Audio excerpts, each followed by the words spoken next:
السلام عليكم. اليوم غادي نقدم لكم بسطيلات الحوت. من بعد ما درنا هنايا الربيع، يعني واحد الصوص اللي غادي دير لنا هاد المقادير. درنا فيها البريخيل، القز، الربيع. درنا فيه. السلام عليكم. اليوم ان شاء الله غادي نديرو بسطيله بالحوت.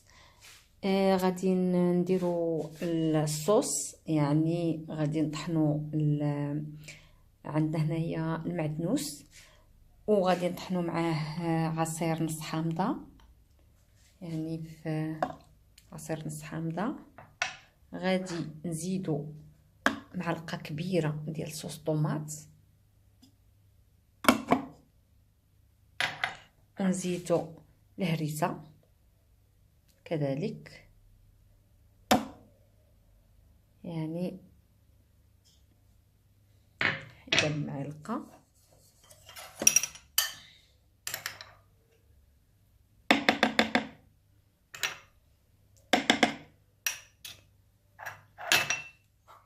نزيدو شويه الملحه، تنقول لكم هاد نزيدو شويه الملحه.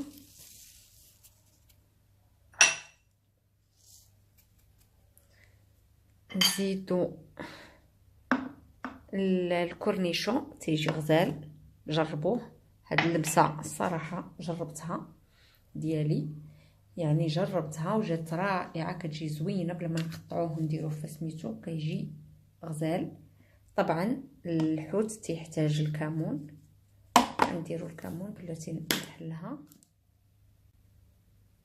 غادي نزيدو دابا فلفله من بعد ما قشرناها نص، وغادي نطحن هادشي اللي عندي ونعاودو نكملو المقادير. بعد ما طحناها غادي نحيد، كنحصلو على الصلصه على هاد الشكل. كنزيدو معلقه صغيره ديال الفلفل، يعني الحلو، وغادي نزيد زيت الزيتون. غادي نزيد زيت الزيتون، وزدت جوج الفصوص ديال الثوم، يعني ممكن طحنوه من الاول، انا نسيتو. تنحصلوا على هاد الصلصه بحال هاد الشكل. هاد الماريناد هي اللي غادي نديرو فيها ندهنو بها الحوت. عندنا الشامبينيون الاسود، درتو في الماء غليان، ها هو غادي نصفيه ونقطعو طريفات. عندي 400 غرام ديال كروفيت. عندي حوت ابيض، ممكن تديروا الفيليتي ولا تشريو حوته كبيره ولا تشريو. عندي 900 غرام. وعندي 400 ديال الكالامار، عندي 400 ديال الكالامار. عندي هنايا الزيتون مقطع، وطبعا عندنا الشعريه صينيه غادي نديروها في الماء طيب اللي غلا فيه. من بعد ما غنزيد عليه داك الماء اللي غادي يبقى ليا ديال الحوت، غادي نزيدو هنا، وغادي ندير عليه الشعريه في الماء غليان. عاد من بعد غادي نقطع دابا هذا ونعاودو نتلاقاو. اولا بعدا نسيت ما قلت لكم، غادي ندهن الحوت باش ندخلو الفران. اللي بغى يديرو في المقله ممكن يديرو في المقله، انا بغيت نديرو في بحال هكا. هذيك فلفله كتعطي واحد الطوق، جربوها غادي تردوا عليا الخبار. صراحه درتها العديد من الناس وعجباتهم بزاف هاد الطوق اللي كنزيد، كتجي زوينه. ممكن انكم ديروا الحوت وتخليوه يشرب الترميله ديالو وتشرملوه، لكن انا نظرا لضيق الوقت ما غادي نديرو في الفران دابا حاليا، وندخلو هكا. وشويه غادي نديرو مع الكروفيت، ندخلو هاد الطاوه حتى ندير شويه مع الكروفيت، نديرو فوق البوطه فقط، ما نكثروش ليه. هو راه غير 3 دقائق حتى 4 دقائق فقط، ما نقدرش نخليه اكثر. وداك الماء اللي غادي يشيط غادي نزيدو في هاد الطنجره باش نديرو فيه الشعريه. هاد الكالامار حتى هو غادي نزيدو عليه من بعد ما نقيناه، غنزيدو عليه التشرميله. التشرميله الصراحه كتجي رائعه، ممكن ترافقوها مع الحوت، ممكن تشرملو بها الحوت، كتجي رائعه، جربوها، تجي محمضه وتجي مزيانه.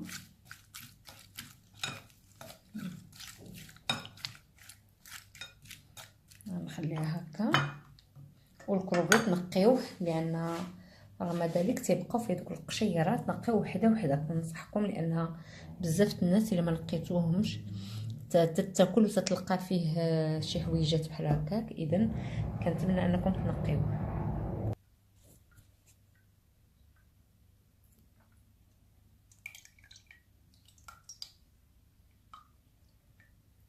هنايا درنا فلفله مقطعه، غادي نزيد عليها هاد الكروفيت، نزيدو الزيتون،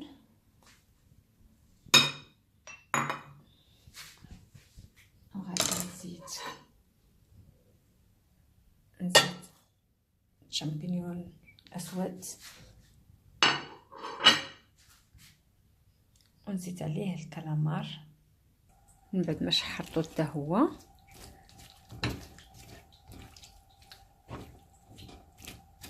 فقط 5 دقائق ونطفيو عليه باش ما يقساحش. نزيدو الكالامار من بعد ما طاب، نزيدو الحوت حتى هو طاب في الفران. هانتوما الا شفتوا باقي ما يعني ماشي خصو يطيب بزاف، وانما يعني كيبقى رطاب. نتوما دابا غادي نقطعو على هكا.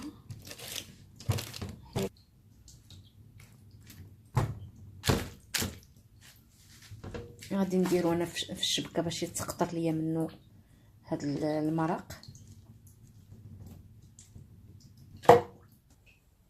من بعد ما غلات عندنا هذيك عندنا المرق ديال الحوت اللي صفينا وسميتو، غادي نديرو فيه الشعريه الصينيه بهذا الشكل هكا.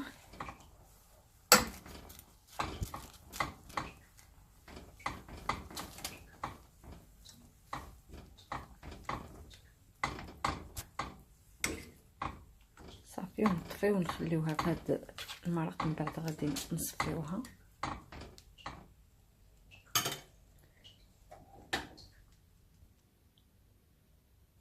انا غادي نقطع الكالامار عاد نضيفو، لان غادي نديرها محنشه، مسطيله محنشه. كتجي حتى سهله في التقطاع وفي الماكله. المهم غادي نقطعو اللي غادي يديرها بسطيله عاديه، ما يقطعش الكالامار، يخليه صحيح. بعد ما قطعنا الكالامار دابا غادي نزيدو الشعريه، خليتها تشرب تقريبا داك المرق ديالها كاملو، وصفيناها. نضيفوها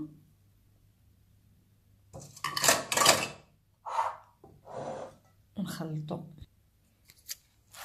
نخلط كاع المقادير. نقطعو الشعريه هكا باش تجينا سهله. ودابا عاد غادي نخلطو هادشي عندنا مزيان.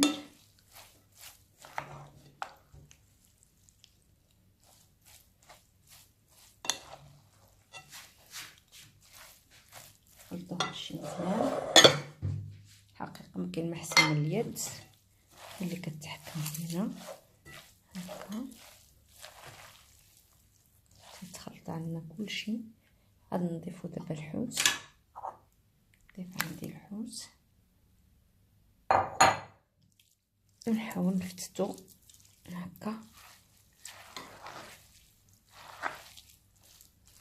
يعني كتسمعوا بانها يعني مشربه، المراق مشربه، كلشي مشربه. نحركو مزيان.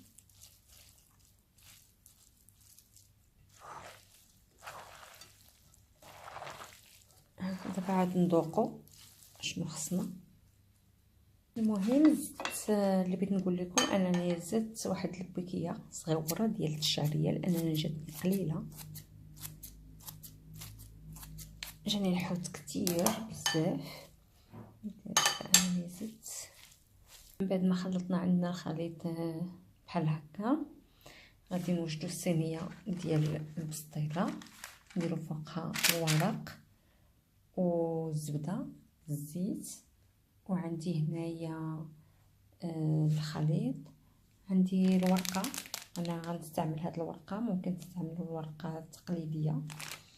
وعندنا انا غنقطع الكروفيت لان ما غاديش نديرها، اللي غيديرها دايره يخليه بحال هكا وتيحط الحشوه ويديرها من الفوق، ولكن انا غادي نقطعهم صغير لانني بغيت نديرها على شكل كيف ما قلت لكم محنشه، لذلك فغادي نديرها على هذا الشكل. غادي نقطعهم شويه صغار. نخلص عندي دابا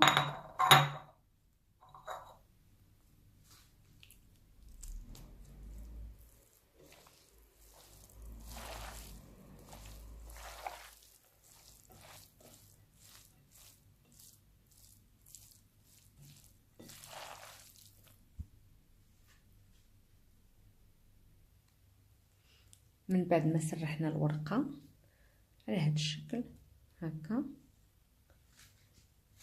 غادي نديرو بيناتهم شويه ديال البيض ونعاود تبت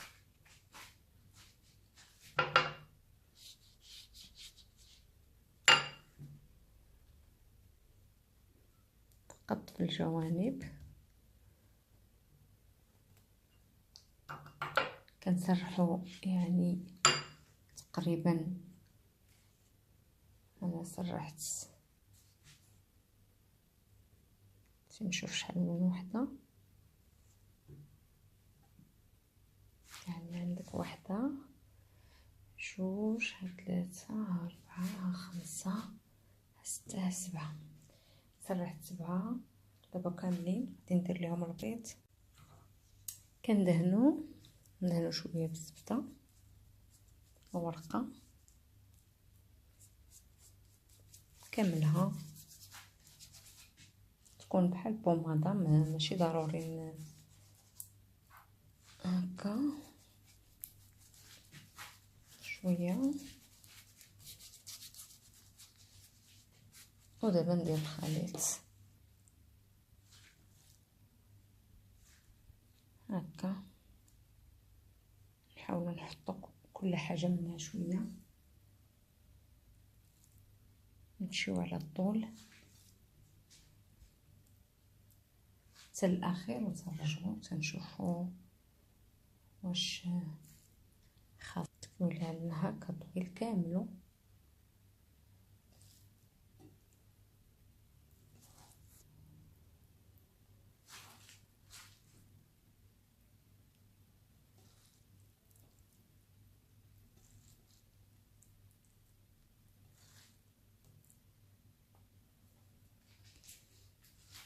صافي تنتبعوه بحال هكا طويل كامل حتى نكمل عندي حتى الاخر ورقه، وغادي نبداو نلويوه. غادي نوريكم كيفاش من بعد ما كملتو كاملو. غادي نشوف دابا واش خصو شويه الكروفيت، شويه هكا، نزيد في الخويات، نزيد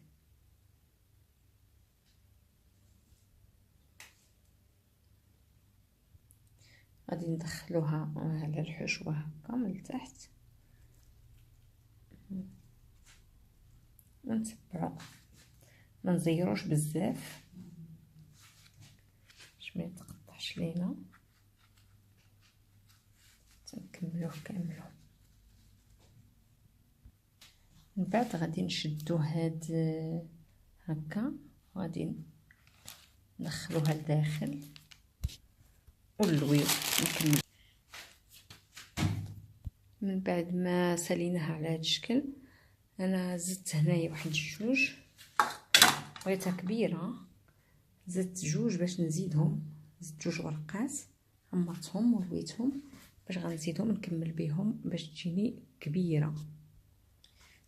هاد الورق كيساعدنا باش نديروها في صينيه الفرن على هاد الشكل.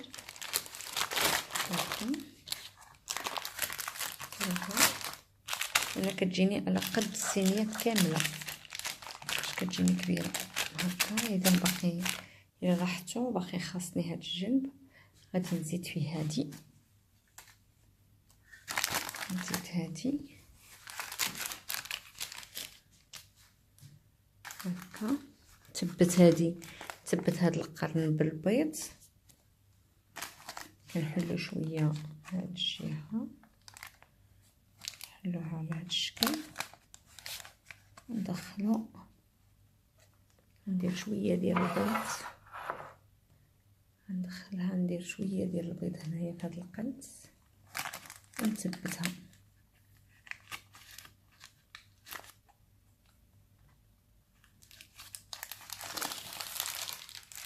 ونجيب هاد القنت ديال سميتو وندخلو لتحت،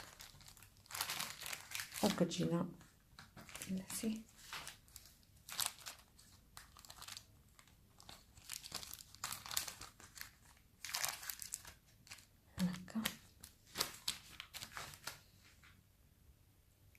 هكا كتجي. دابا عاد ندخلوها، نسخنو الفران وندخلوها ان شاء الله، ندهنوها شويه بالزيت من الفوق وندخلوها تحمر.